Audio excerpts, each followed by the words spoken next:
For today's video, manaka mi og bukid ani mga mi. Tura ang buntis nagbakang-bakang naglisod og lakaw. Pero sige lang kay gala man ta for the go. Halos mabiyaan nami sa akong partner ana kay hitungod sa kahinay nako mulakaw.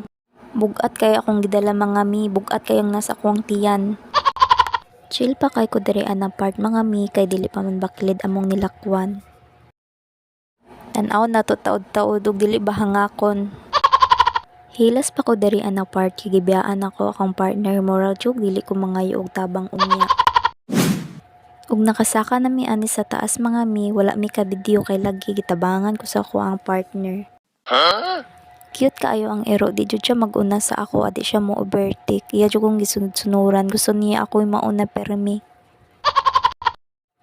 Nang hunong mi diri ang mga mi kay si Kuya Roy gipakita niya iyang mga tanom na mga saging. Ug naglingi-lingi ko diri kay gwapo man day tan-aw ng mga view no, puros mga sagbot.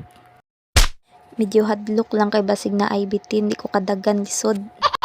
Gipakita ni Kuya Roy dira na ginabalot niya ang saging ug hapit na daw to harbison. Nagtudlo-tudlo si Lia dira kay bukid manggod kaayo, sagbot kaayo tapos hadlok po jud ang dalan dira guys kay pababa siya. Pwede siya mag-landslide. Basig na ay bitin diri sa palibot, mabiyaan jud ko ani kay di ko kadagan. Pero bitaw mga mi, luoy ang nagpuyo diri kay pwede ma-landslidean.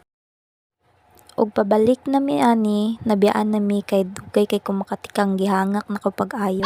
Ug diri na lang ko taman. Bye-bye!